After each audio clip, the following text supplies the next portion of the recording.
Here are the presenters. As you can see, I can't introduce all of them because they take the rules for privacy very, very serious. The first one is Sophia August, and she is really, I was very impressed this afternoon. She taught me a few things about the library, and I've been working with the library for at least 3 years. She's going to concentrate on the e-journals that you can still access during a lockdown. Our second presenter is Richard Wright. I thought I was looking for a photo of him, but I couldn't find anything. I wanted to use his matric farewell photo, but I couldn't find any in my son's album. So that is Richard. He is our IT person, and he's going to speak about MS Word for graduates. And he is also going to speak to you about the report writing OER that he wants to develop, especially for postgraduate students. If you have any requests, it will be a good idea if you can put that in the chat line while he is speaking. In Elizabeth Boy, her strong point is data analysis, and she's going to speak about data analysis tools for postgraduate students. A problem I've seen with the research methodologies I had to read was that often you simply say the data will be analyzed. That's not good enough.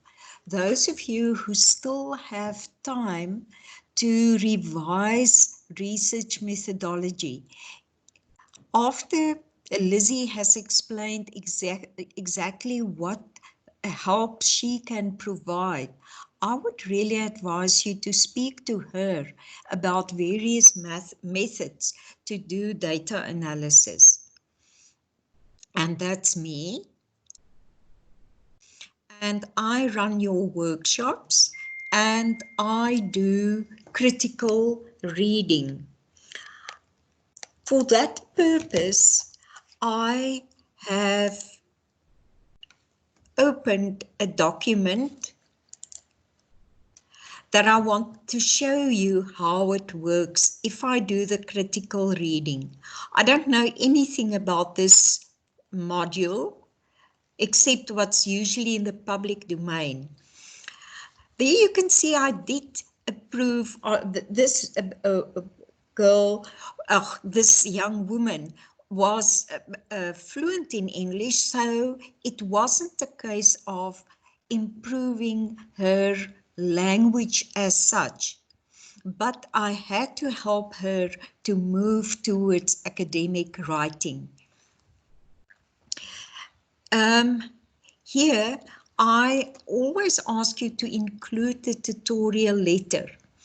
Then I asked her, she said life satisfaction was measured by taking notes of adjectives and abstract nouns used by participants to describe their life experiences. Then I asked her, the tutorial letter refers to coding in order to discover themes. This is the terminology to include in your introduction. So, and that's the kind of help I can give you. You have the ideas, especially those of you who have been here since the beginning of the year. You've gone round and round on the road to research. So by this time you have the ideas. I can help you to present them better to the supervisors. And this was the only module that she still had to pass to get her honors degree, and she had failed her first effort. And for this, she got 65 to 70% after we've done fine work, fine-tuning of her ideas. So the critical reading and the data analyst support is really very important for all of you.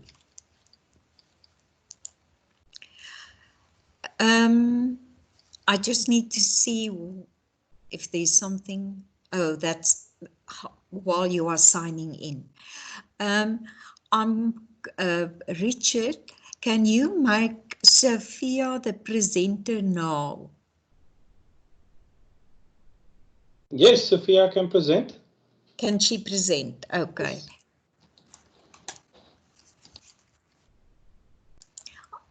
I muted everybody. Must I unmute them?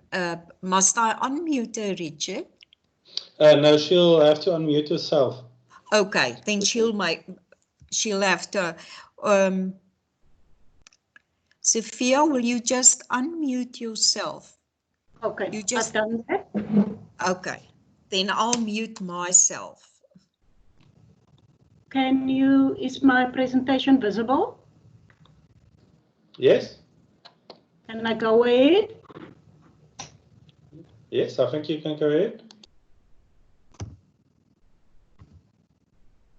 Okay. Good evening, everyone. My name is Sophia August, and I am based at the UNISA Library Cape Town branch. As you know, the Cape Town branch library is still closed due to the lockdown, and also the other UNISA regional libraries. At the moment, I think it's only the main library in Florida that is open. So unfortunately, Cape Town branch library is still closed, and therefore you do not have access to the physical collection. And it is then also for that reason that we are now trying to promote the use of our electronic resources, and that is also what tonight's presentation is going to focus on. It's an introduction to eResources at UNISA Library. Now, what are eResources? What does eResources include, and what are the requirements to access these eResources at UNISA Library? So under eResources, I first listed electronic or online databases, and the reason why I listed it first is because I would like to think of an electronic or an online database as a container. You know, just as the physical library is a container with shelves and books and computers and staff and students, the electronic or the online database is a container for e-journals, e-books, e-newspapers, e-thesis, dissertations, etc. And what are the requirements in order for you as a UNISA student or staff member to access and use these resources? Firstly, you must be a registered UNISA student or staff member. You must have an internet connection. You mustn't have any unpaid library fines or overdue library material. You must access the eResources via MyUNISA if you are off campus. And you must accept the terms and conditions of eResources. Now, I thought it would be useful to include a slide on library technology support, because we often receive emails from students saying that they cannot access the e-journals, they're getting an error message, and therefore I decided to include this link. You can see the link here on top. This is the link for library technology support, and this is their LibGuide. If you click on the link, it will take you to this LibGuide, and it will give you guidance and tips on how to solve current known problems and issues, how to troubleshoot access problems, e-journal errors, common database errors, and so forth. And here at the bottom, I also provided the email address for library technology support in case you need to report these errors in order to get feedback. Okay, I'm going to start. How do you access eResources via MyUnisa? You do that by logging onto MyUnisa, and as your username, you enter your student number. Your password would be your MyLife email password. And then you click on Library. Now, it is very important that you familiarize yourself with the terms and conditions of accessing and using these eResources, because these resources are not just available freely. UNISA Library pays subscription fees to them, and therefore you need to be aware of how to access them, what is allowed and what is not allowed, and this is how you do it. On the library homepage, you would click on Find eResources.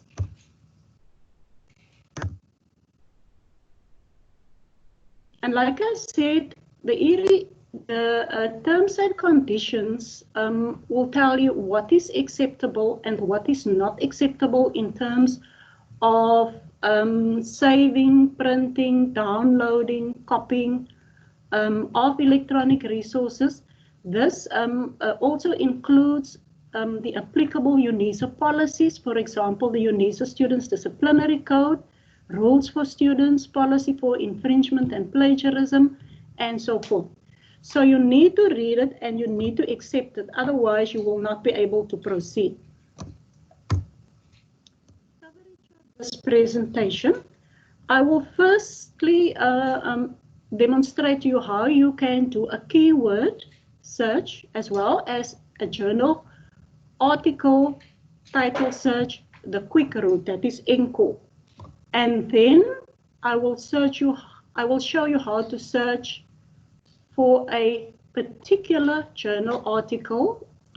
A particular journal article.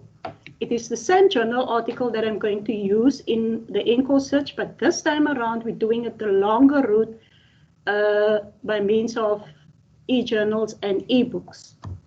And then I will show you how to search for an e-book via the library catalog. And lastly, we will explore other ways of accessing e-resources at UNISA Library. Before we continue, are there any questions at this point in time?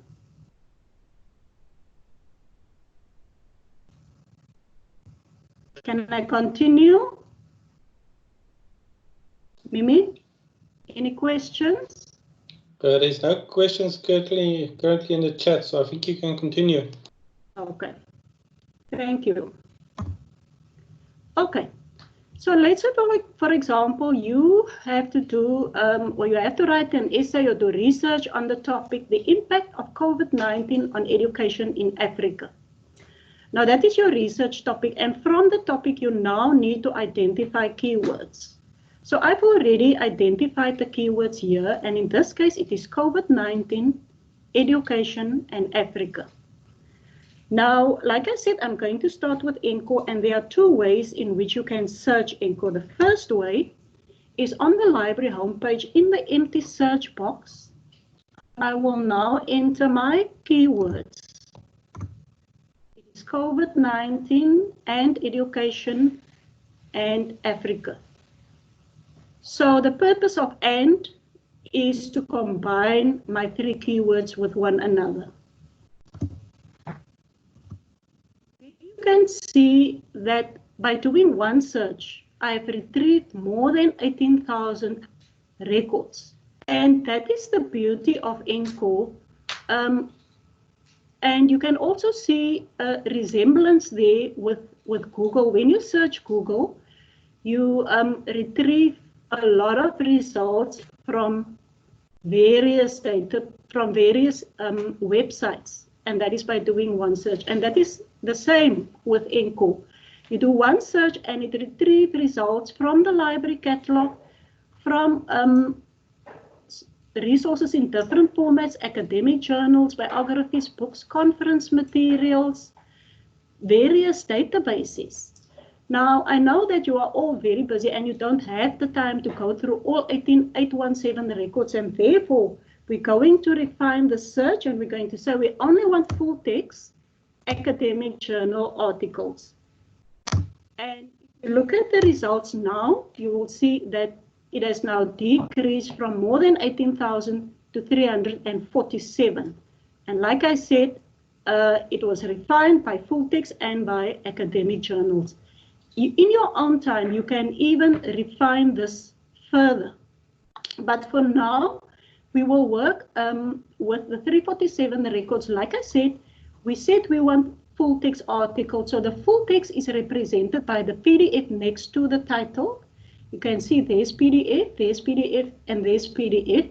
So you can access the journal article by just merely clicking on the PDF, and it will open your record. In some cases, it will tell you to view the record, in this case in Scopus, or you will have to go to click on full text finder, in which case it would be necessary for you to log in again with your MyUnisa login details. Also bear in mind that when you do a search on ENCO, the most relevant results will be displayed on top. Okay, so let us look at the first one. It is Rural Online Learning in the Context of COVID-19 in South Africa, Evoking an Inclusive Education Approach. Like I said, it's an academic journal. The author is Dube. The journal title is REMI, Multidisciplinary Journal of Educational Research, and it was published in 2020. So let's click on PDF, and there is your PDF full text article.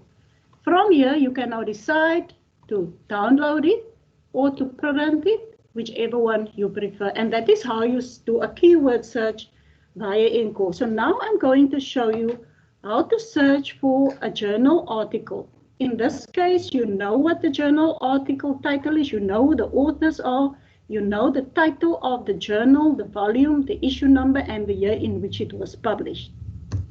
Okay, so there's your journal article. So we're going to look for the article title, Responding to Violence in Post-Apartheid Schools. And this article is published in Education Has Changed, Volume 20, Issue 1, pages 28 to 42. And the authors are Davids and Wahid in the year 2016.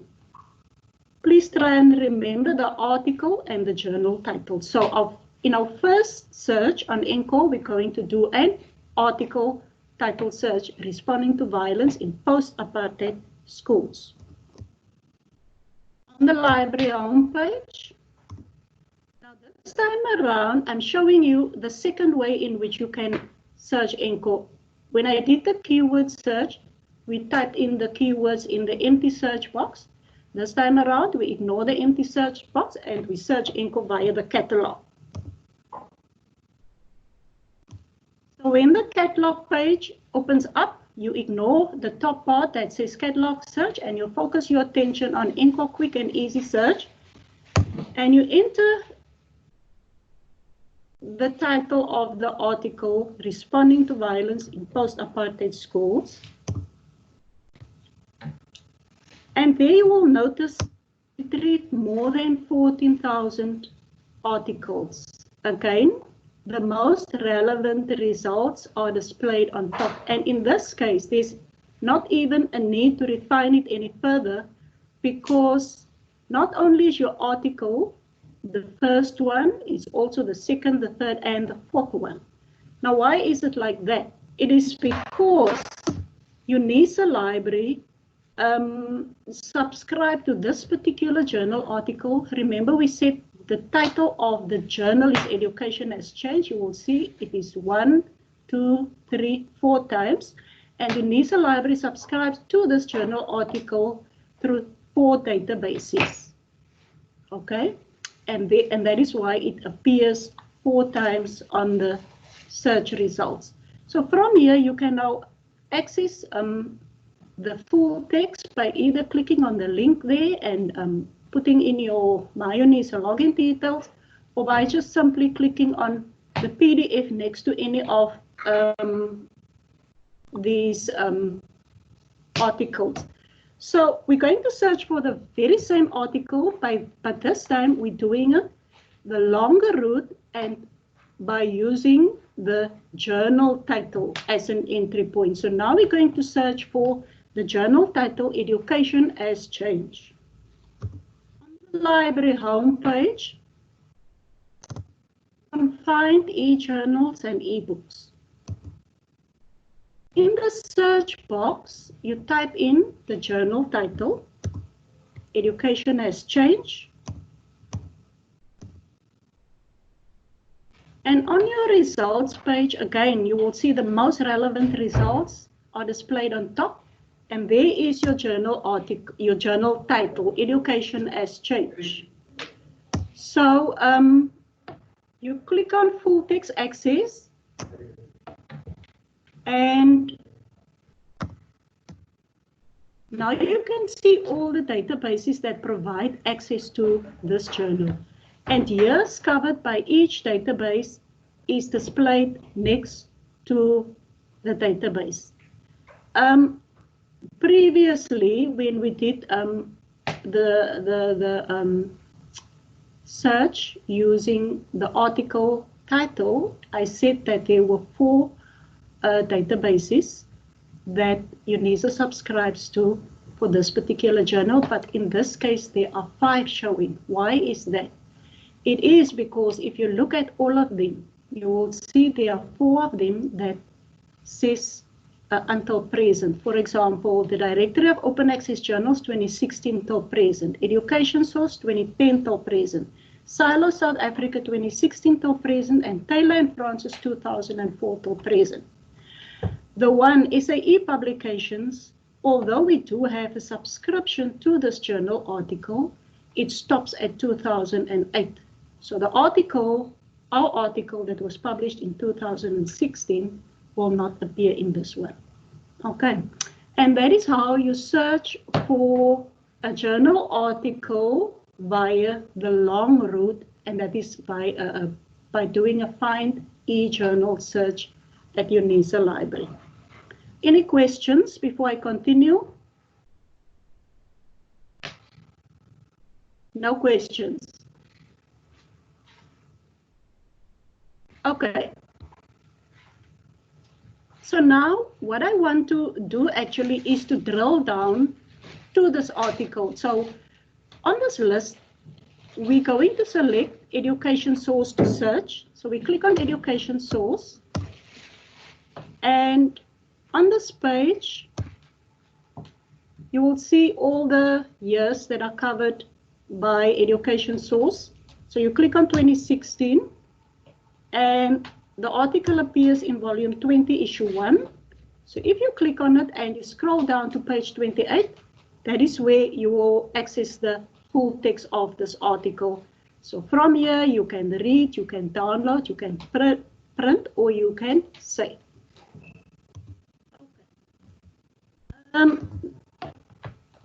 In the next session, I will show you how to search for an ebook via the library catalog. Now, during lockdown, we received many inquiries from students about accessing ebooks. And once again, I want to encourage you, if you have any problems accessing ebooks or e-journals, to send an email to libhelp@unisa.ac.za, or you can even send an email to the Cape Town Library email address, and we will assist you as far as we possibly can. So on the library catalog, you do a titled search for teaching exceptional children, and on the drop-down menu, you click on ebooks and submit. So it seems that there's only one ebook with this particular title.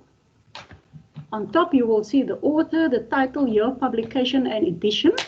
Under location, it will show electronic books. There's no shelf number because it is not a physical item. It is available online. And you connect to this ebook by clicking on the link there that says View Full Text ebook at EBSCOhost, and access is restricted to UNISA staff and students. On the next page, it opens up a summary of the book, starting with the author, publication information, description, subjects, and so forth. And this ebook can be accessed in various ways. It shows the PDF full text, EPUB full text, full download, and then there's the table of contents. Bear in mind that regardless of the way in which you can access it, you need to pay attention to the section here at the bottom that show the publisher permissions. So if you access it via PDF full text or EPUB, you can read it online, you can read the full book online, but you are limited in terms of the number of pages that you can print, email, or save. And the limit in this case is 60 pages. You will also notice the concurrent user level. This refers to the number of students who can access this book at a particular time. So it shows here limited user access, 1 copy available. In other words, only 1 student can use this book at a time. If we have a multiple user license, it will usually show here 5 or 10 or 20 users can access the item simultaneously. So keep that in mind. And at the bottom, you will see the table of contents, and we are just going to zoom into the contents page. Here you can see the contents displayed exactly as it is displayed in the hard copy. So here you can select the part or the chapter that you are interested in. Let's say, for example, you want to explore Part 1, Foundations of Early Childhood, Special Education. You would click on it, and Part 1 is expanded. So from here, you can now select content to be added to your folder. You will see there in the right-hand corner, there's a folder. So let's say while you're reading, you identify pages that you would like to add to your folder. You would click on Add to Folder. It will go to that folder, and you can print, email, or save it from the folder. If you prefer not to send it to folder, or just to save the pages one by one, or to email a number of pages to yourself, you can do that. You can also print pages, but bear in mind the limit of 60. You will not be able to exceed 60 pages. Okay, any questions about access to ebooks? There is a question in the chat. If you hover over the sign that looks like a speech bubble, you will see the question. I can read it to you as well. Okay, can you read it to me, please? Why are you denied access sometimes with EBSCOhost, even when I log in with my student number? Okay, you see, Mimi, that is why I thought it would be a good idea to include that link to library technology services. And I think one of the aspects covered there is problems with EBSCO ebooks. So even for that problem, they can send an email to LibHelp, and library technology support will advise them. Or even if they click on that link, it will take them to that particular Lib guide where it explains what you need to do in case you come across an error like that. So on that page, the library technology support page, it really elaborates on what to do if you come across certain common database or e-journal or e-book error messages that you encounter. Gail, does that answer your question?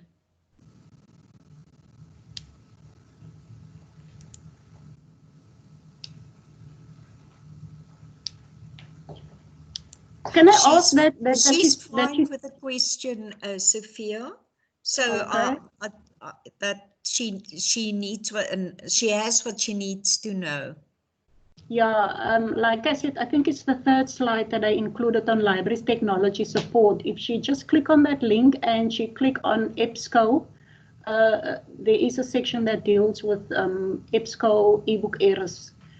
Or she can send an email to LibHelp. She can even send an email to us at CTN Lib, and we will advise her further. Okay, any questions, or can I continue? I think you can continue. Thank you, Sophia. Thank you, Mimi. Okay, so now we're going to explore other ways of accessing e-resources at UNISA Library. If you look at the first one, Publication Finder, I'm not going to elaborate on this one. We've got a video on the Cape Town Lib Guide on how to search for a journal article via Publication Finder, but that is similar to the way that I explained earlier. You know, how to search for a journal using a journal title. That is more or less the same. And then there's the A to Z list, subjects, publishers, COVID-19, e-resources, new and e-books. But the ones that I really want to focus on here is A to Z, subjects, and then there's a section that says more. I want to elaborate on that. So for now, I'm going to explore A to Z by clicking on it. Okay, A to Z provides you with an alphabetical list of all the electronic resources that we subscribe to at UNISA Library. So, for example, the Subnet databases will be under S. If you're looking for academic search ultimate, it will be under A. If you're looking for Emerald, it will be under E. Let's say, for example, we are looking for Wiley databases. So I will click on W, and the databases will be listed alphabetically. So in order to get to W, you would need to scroll down. As you can see here at the bottom, we do have access to Wiley online journals in full text, and there are all the subjects that are covered. And again, we've got access to Wiley online library that includes books, journals, and reference titles. Again, full text, and there are all the subjects that are covered. You can also search for databases that deals with your specific subject. Again, the subjects are listed alphabetically from A to Z. So let's say, for example, you are a social work student and you want to see what databases do we have at UNISA that deals with social work. You would click on S, and then on the list, you will select social work, and it will take you to the various databases that deal with social work.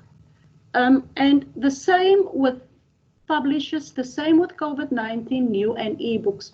If you click on it, it will give you an alphabetical list from A to Z dealing with that particular heading. But what I want to focus on now is more. If you click on more, you will see that there are even more e-resources that are not immediately visible when you look at this page. So if you click on more, you will see there's e-newspapers, thesis and dissertations, e-reference, South African, trial databases, open access, a whole lot. So the one that I want to highlight now is thesis and dissertations, because I realize that we do have masters and doctoral students also in this group, Mimi. Do we have masters and doctoral students as well? I'm not sure about the PhDs, but I am sure there are people doing masters that we have here. And Okay. can I come in with something quickly, Sophia? Sure, Mimi. It's very important that you go to this part, this thesis and dissertations, because that will give you an idea what the final product should look like. It's also a good idea to try and research your supervisor and the dean of the faculty where you are currently registered, because that, if you can read their dissertations and thesis, it will really make a big difference because you will be exposed to the cognitive skills that person used to get to an answer. And it will enrich your own cognitive skills in the way that your department asks for it. And that is totally different from committing plagiarism. When you read it, you look at the techniques applied, not to copy the words. But I would suggest that all of you read at least 3 theses and at least the abstracts to the dissertations. Thank you. Okay, thank you, Mimi. Okay, so we will now look at theses and dissertations. And again, theses and dissertations, they will be displayed in alphabetical form from A to Z. And what I've done is I scroll down and I want to focus on UNISA ETD, Electronic Thesis and Dissertations. It's online. It will give you online access to full text thesis and dissertations at UNISA. So on this page, you will notice that electronic thesis and dissertations falls within the UNISA institutional repository. Now, the institutional repository includes research contributions from the UNISA community. And as you have heard what Mimi said now, it is important that you look at the contributions of the academic staff, the dean of your department, the supervisor, etc. So you can browse the institutional repository. You can look at the communities and collections, and there you can see the subjects and the supervisors, collections in the community. There you can see UNISA ETD forms part of this community, and you can also look at recent submissions here at the bottom. Another thesis database that I want to highlight is the National ETD portal. That is the South African Thesis and Dissertations database. It is a full text database, and it gives access to full text of South African theses and dissertations from various universities within the country. As you can see there, all the universities with their contributions to this database is listed. So you can browse this portal according to title, according to institution, year, and so forth. What I have done is I did a search on curriculum design, and I retrieved a number of records. I did not include the results list here, but I selected this particular one to look at. And the title of this thesis is The Design of an Undergraduate Chiropractic Curriculum. The author is Kleinhans. They are all the subjects that are being discussed in his thesis. There's the abstract.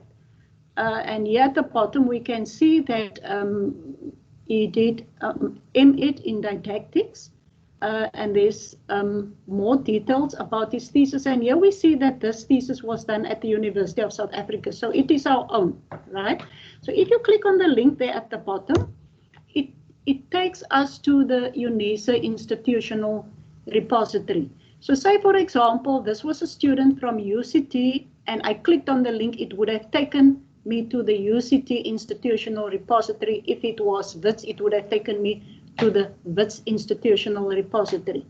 So on this page then, again, I will see more information about this thesis. And if I want to view the full text, I can do that by clicking here at the bottom on View or Open. Any questions?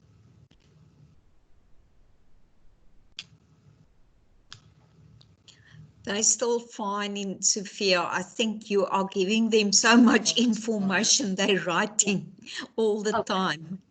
Okay, then I'll continue. I'm basically done with my presentation, Mimi. I just want to say to the students that we are still working from home. The Cape Town branch library staff are working from home. And while we work from home, we do assist students via email. Our email address for students in Cape Town is ctinlib@unisa.ac.za. If you are a mobile library student, for example, from George, Knysna, Mossel Bay, Oudtshoorn, or Worcester, you can send your email for assistance to ctnmob@unisa.ac.za. I decided to put the telephone numbers also here because I believe this presentation is going to be available to students even after the lockdown. So in as much as we cannot answer telephone calls now during lockdown, we would be able to do so once we resume service, and that unfortunately at this stage we don't know yet. And then if you want to explore more resources and information and services that we have available at the Cape Town Branch Library, there's the link to our LibGuide on the screen. I've also decided to include the link to the details for the personal librarians because this is a postgraduate group and the personal librarians are responsible for building relationships with academics and postgraduate students. So if you click on the link, it will take you to this page, and if you click on the drop-down menu for each one of the colleges, the contact details for the personal librarians will be displayed there. And that is my contribution this evening. Thank you so much. Any questions? If you don't have any questions now, you are welcome to send them to ctinlib@unisa.ac.za. Thank you, Mimi. Thank you, Sophia. And on behalf of the students, you've really added to our knowledge of how to cope with this postgraduate years ahead. Thank you ever so much. It is a pleasure. I also just want to mention I did not focus on Google Scholar because Google Scholar is included in Richard's presentation, the how to link to the UNISA library from Google Scholar and how to search and to cite as well.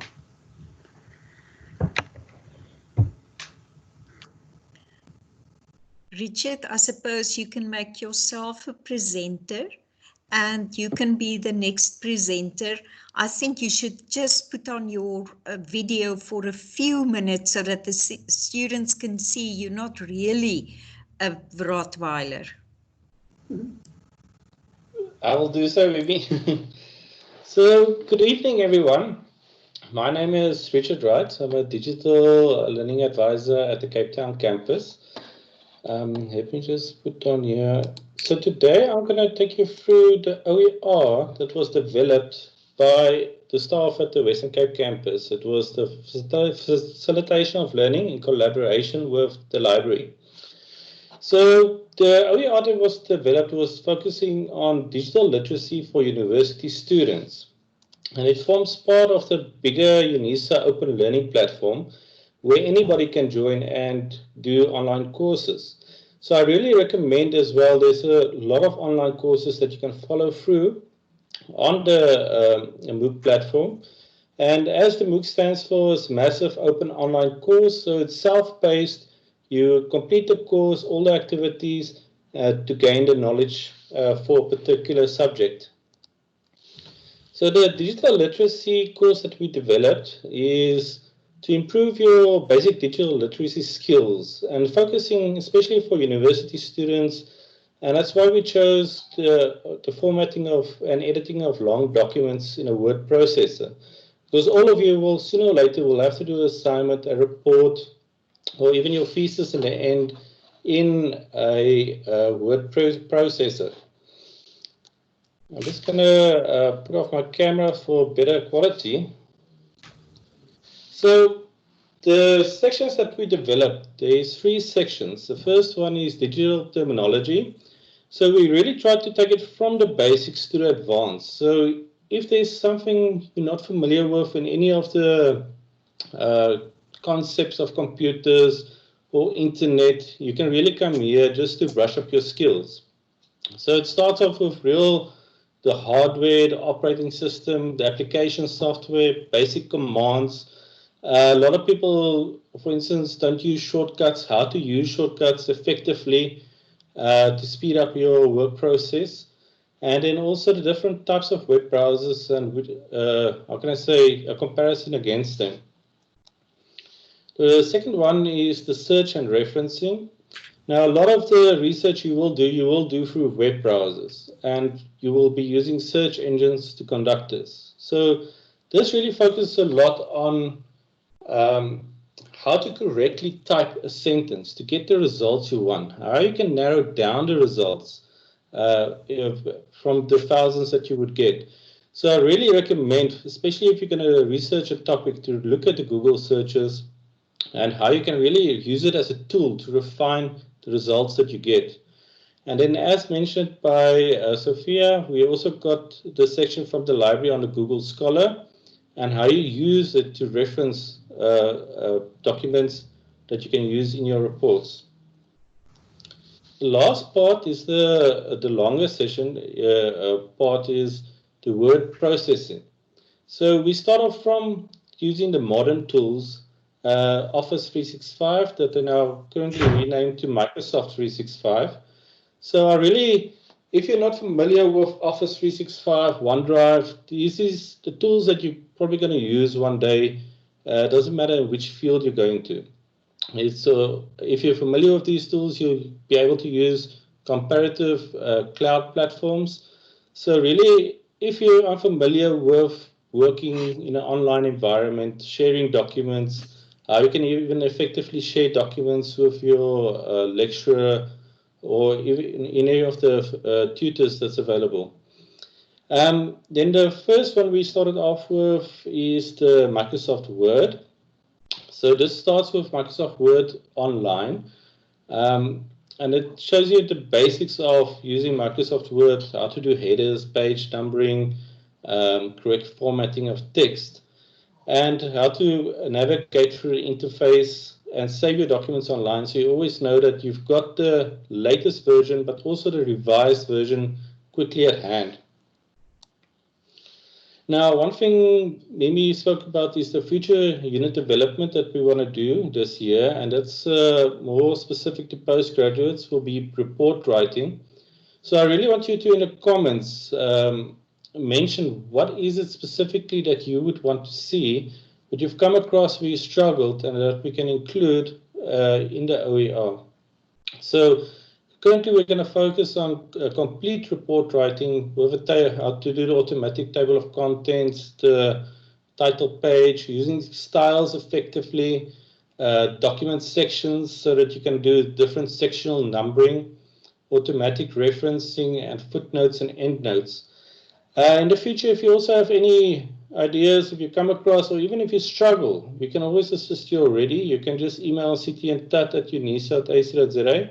And one of the DLAs will be able to assist you with any of these topics. Now, once you're going to start off with the MOOC is MOOC.unisa.ac.za is a different platform. As I mentioned, it's open to everyone. So you will need to have create an account first on the MOOC platform. And then from there, you will be able to join any of the available courses that's on that platform. For our one, you will also need your MyLife account.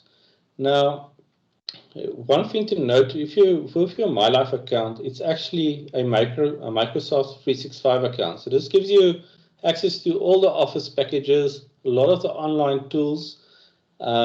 But if you find yourself that you don't have access, say you try and download the Office 365 package and it says you don't have a license for it, you just also email CT and TAT and we will arrange a license for you.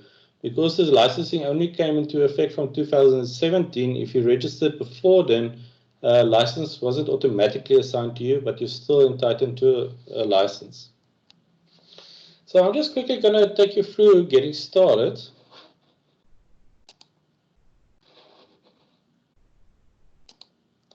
Let me see.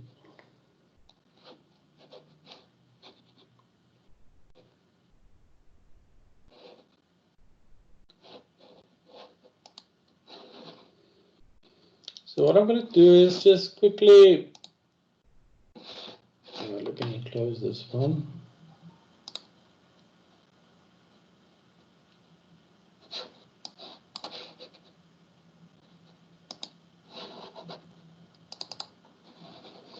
So as I mentioned, all you need to do is you type in at the top mooc.unisa.ac.za. This will take you to the welcome screen. Firstly, you can go to how to register. This will give you a step-by-step guide on how to register for the portal. Remember, this is not the same as your MyUnisa account, so please don't use the same ID as your MyUnisa account. So first off, you will go to New Account. You'll select a user ID. This can be any text, a username that's available. So fill in the required information and then you can create an account. From there, you will be able to log in. Now, first time you're going to log in, you'll notice that you won't have any sites available under your sites menu. As you can see, this is also a Sakai platform, so it's also based on the same that MyUnisa is. So if you're familiar with the one, you will quickly adapt to the MOOC platform. So the first thing you always need to do is go to your memberships. And from joinable sites, you'll see there's a whole list of sites already available for open education. So for instance, even academic writing, if you want to do the open course on academic writing, you simply need to join it. For the specific one on digital literacy, you can go to Unit 16 and you just click on the Join button. Once you joined it, it will appear at the top menu bar. If it doesn't appear there, you can always click on Sites, and all the sites you joined will already be available there as well. So if we click on digital literacy, as mentioned, we've got a getting started. And I really advise you to go through the getting started to make sure that you've got all the requirements to do the course. And from there, you can go through the different sections. As I mentioned, if you want to get just a brush up on basic hardware, what you will need in terms of different softwares and operating systems, you can go through digital terminology. Search and referencing might be very applicable to you. As mentioned, you can do what is a web browser, Google Scholar. So you can really browse through this, and all the information is captured in activities, so you can test what you're doing. But it also has got small video clips that takes you directly step by step through how to complete a task. So the last one I want to show you just quickly is the word processing. As mentioned, the word processing takes you through what is Microsoft Office 365. What is OneDrive, how to set it up correctly, because one of the big things that you will realize when typing is a lot of times you're not set up for the correct language and region. So this takes you step by step through how to set up your whole Microsoft environment to be in the correct language and region, so all your formatting and spell checking is correct. We also cover the basic interfaces so that you know the terminology that's being used when working with word processors. And then lastly, we take for the one we've got online is how to create a document online with Microsoft Word and through all the formatting, and how to successfully share the document so that you can share it with other people to collaborate on in real time, or even just give them viewing rights. So you don't need to send duplicate documents to people and they need to send you one back, and later on you don't know in which version you are. This also shows you how to do conversion controls. For instance, say you made a mistake in your document, you can always go back into the versions to retrieve information that was lost where you want to revert to.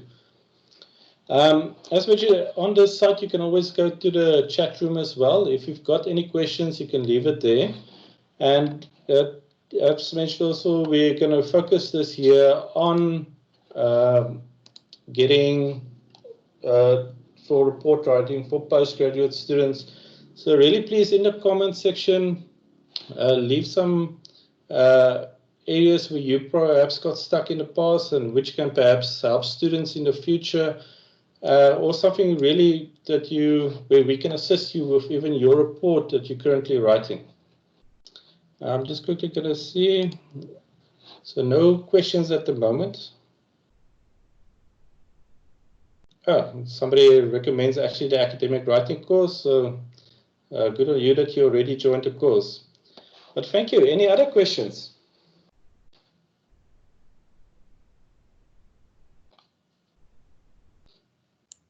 So thank you. Yeah, so that was just a brief overview. I really encourage you to go participate. It's a self-paced learning.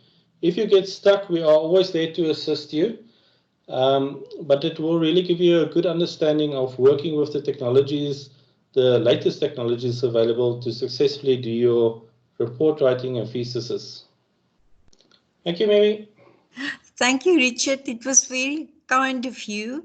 I'm glad to see this remark about the academic writing course. I am on 2 courses on MOOC already, but I'm definitely going to check that one. And I'd advise all of you to do the one on the headings, because when we read through an assignment, we start marking, because the headings should tell us whether you have a valid argument. And it's very important that you plan your headings, and then that after you've done all that thinking, that you do not lose marks by not using the headings correctly. So that's really an exercise that I can recommend.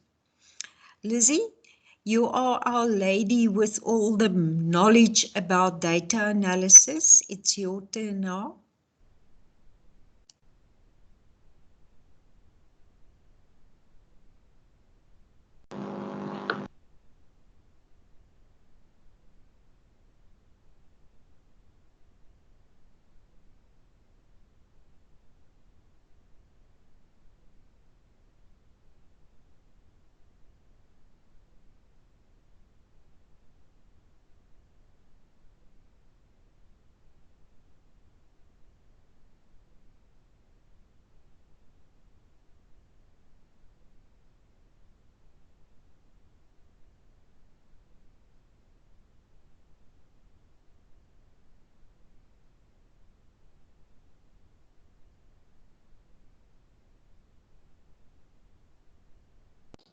I think Lizzie had some audio problems, so she'll probably be right back.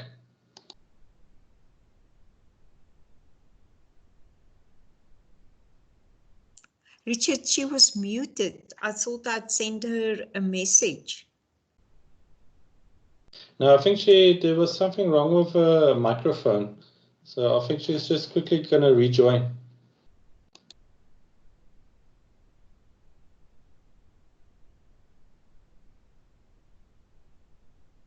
Yes. I clicked on the thing the last time. That's why I went. Apologies for that. I hope you are all able to see the presentation. Like Mimi mentioned, my name is Elizabeth Lizzie. I do facilitation of learning, especially for modules in numeracy, statistical literacies.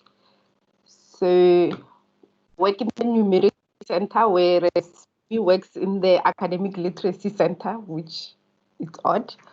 But what we do in the numeracy center, with guidance from Jack and John, we provide students with numeracy and statistical skills necessary to help students to succeed and complete their studies successfully. And we do this through one-on-one consultation sessions or through workshops. And most of the time I do this for undergraduate, but we see the need that I might extend some of the knowledge to the postgraduate students. So what previously I will get referrals, especially from Mimi, sending some of the students in her group, and I will assist them. So mostly I assist them typically with questionnaire design and data analysis plans and interpretation of their data analysis and so forth. So I'll take you through all the things that I do to support students, especially the postgraduate students. And I remember years back, I think 2 years back, I ran a workshop for honor students who are doing the research module in education. So we did a whole day course where we were using Excel. So those are the potential things that I really enjoy, and I enjoy sharing the skills so that students can be empowered and be able to self-sufficiently do the things themselves without relying on anybody else. And these are the skills that you can use on your day-to-day basis at work or with your school and in your household as well. So yeah, let's get to it. When it comes to the questionnaire design, I assist students to reflect on what is their research objective. And we thoroughly look at this because you cannot build a questionnaire without understanding what your research objective is. So your questionnaire has to be linked to that. It's very important because you also need to understand the things that you need to know from the people that you need to ask to get the answers from. So we look at the research objective in detail, and then we link to what the type of people or target population that you are trying to study and the sample size you want to derive the information from. And that is very important because the type of people that you're going to use the questionnaire to needs to be aligned to the objectives of your questionnaire as well. And we also go through the content alignment within the questionnaire itself by looking at the question relating to your research objectives as well. Sometimes you might want to just ask open-ended questions. There are advantages and disadvantages of those.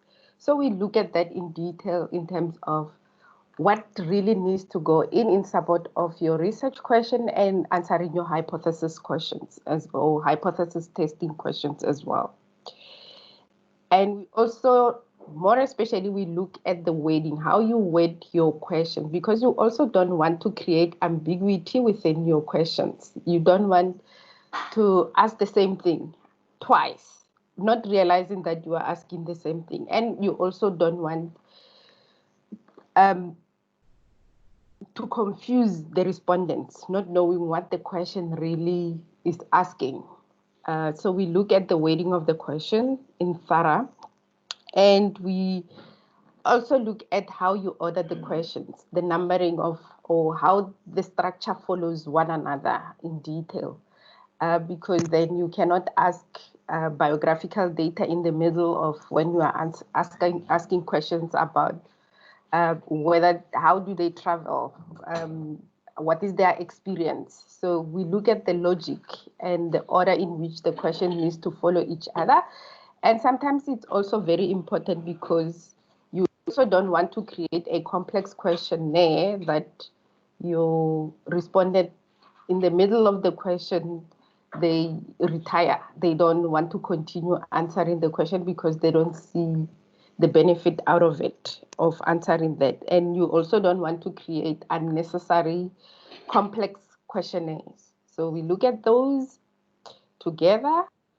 And I also try to assist you in terms of looking at the length of your questionnaire, because there's no use to get a respondent to sit for an hour to answer a questionnaire, which also only have about 3 questions. So you also need to look at the length of your questionnaire in detail and look at questions are more relevant to your research objectives and they are to the point. And those are the things that I assist students with when it comes to the questionnaire design. And with the questionnaire design as well, it also links back to the type of data that you will be collecting, and then it goes back to the research methodology. So if your research methodology is sound and it links back to your hypothesis testing and you also clearly define your data analysis plan, which is the other part that I do help students, is to look at the questionnaire and say, from your hypothesis testing, from your research objectives, we link it back and say, how are we going to do the proper data analysis in order to answer all the questions that you have, in order to test your hypothesis. And sometimes you might find that your research objective or your hypothesis is just to describe things. So we look at the descriptive analysis, and I help you to understand how to do this. I am not saying I'm going to do it for you, but I help students to do it themselves. I show you the skills. I show you how to do the work. And you go and you do the work, and we come back and we do the interpretation. We do the analysis together, or you go and do it yourself. And we'll talk about the tools later on.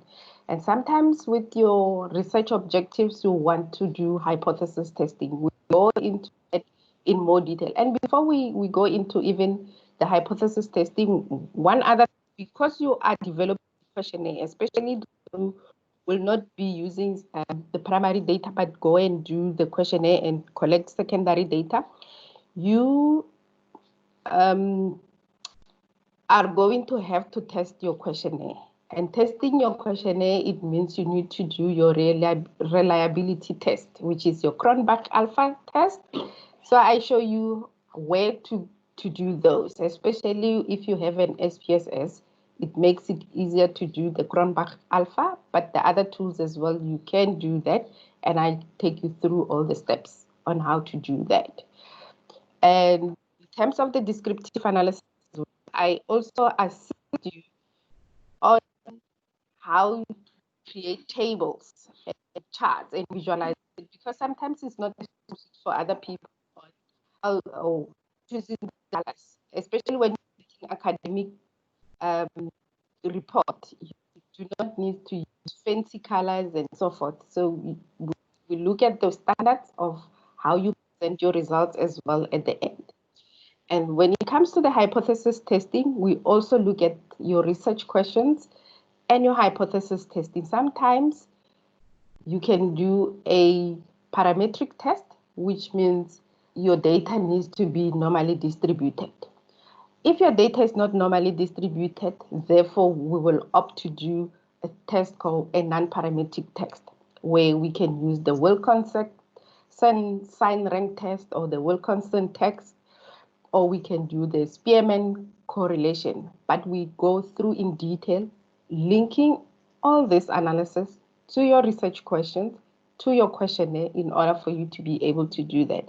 Sometimes students also want to do other things other than this. For example, in the psychology and the social sciences, you work with mediations, and in that manner, you want to use things like structural equation modeling. And that I can also help.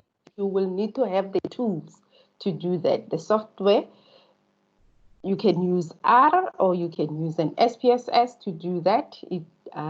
They do have SAM in R, or you can use Python. Or you can use Amos, SPSS Amos. It comes with those packages to enable you to do the SAM modeling and also the exploratory factor analysis. So we go into detail. I show you the skills, but I also show you where you can find more information about the type of analysis that you do. Not that you also rely on me alone, but I can guide you to some of the resources, because you must remember as well, while you're doing your research as well, when you write your methodology, it needs to be supported by the literature. So I will also guide you in terms of which more recent literature that you can use, or books that you can use to support the case or the type of the data analysis model that you want to use. And when it comes to the tools, some of the tools you will need to have the licenses. I think if you are a user student, they do have a SPSS license. If you want to use SPSS, they can give you the license. You have to ask your supervisor. And there are other tools that I also do support, like mathematics, but not for mathematics or statisticians or people who are doing statistics, but for social studies or psychology and other or education. If you are in those environments, you can use SPSS or you can use Excel, especially if you are doing an honors degree. Thinking Microsoft Excel will be the best tool to use if you can get access to an SPSS, because with Microsoft Excel, you do have the capability to do an advanced analytics within it. And I also do support students who want to use open source codes, like open source softwares, R or Python.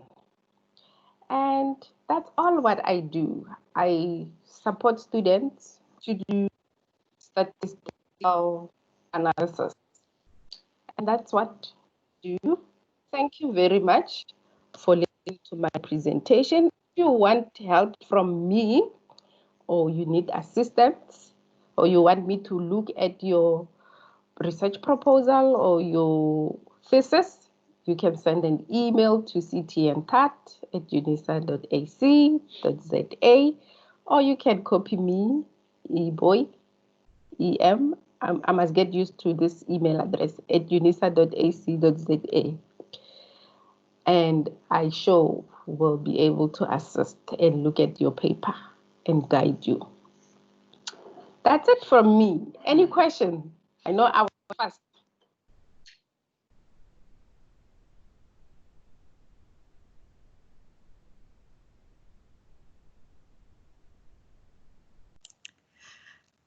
Richard was so kind to remind me that all the slides, because it's really a lot of information, all the slides will be available under the files, session 13. So if you want to listen to anybody's presentation again, or you want to see the slides, it will be available. And those of you who are currently working on your research methodology, I hope that you have heard how much value Lizzie can add to your research, because she's going to help you to answer questions that the supervisor didn't think you'd be able to answer at this level. So that you have a winning team to help you. Then we quickly need, we're in a relatively small group tonight, so I want to chat to you quickly. If I can go, sorry, I must go to the show participants. Richard, can you make me a presenter again, please? The students, you can put up your hand if you want to say something, and then you can simply just speak up. Then we don't need to chat, wait for the chat to refresh every time. There is a session scheduled for tomorrow night where Lizzie will speak specifically about her research, because she's one of those very clever people doing 2 masters at the moment. And I think that she can really add much to our knowledge of how to do research. But to be very practical, I need to know from you, will you be able to make tomorrow night 17:30? Or rather, let me put it this way. How many of you won't be able to make it tomorrow night? Just put up your, just wave if you can't make it at all tomorrow night.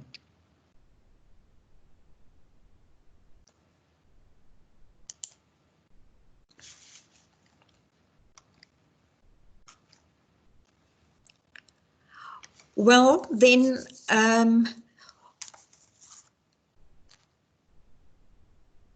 I just need to, oh, okay. But I suppose what Lizzie said that I found very interesting was this fine detailed analysis of the questionnaire. And it will also add value to your methodology if you can just give an indication of what kind of questionnaire you're going to have and how you are going to put the questions into sequence and what will be some of the requirements or characteristics of the questions. And I think there, Lizzie will be an excellent sounding board for you. So we see you tomorrow night at 17:30 again. Thank you very much for coming. It's always good to see your, well, what I see is I see your initials, but some of them I know well by now. Have a good night, stay warm and keep safe, please. Thank you. Thank you, Mimi. Thank you. Thank you. Thank you. Oops. Thank you. Thank you. Thank you.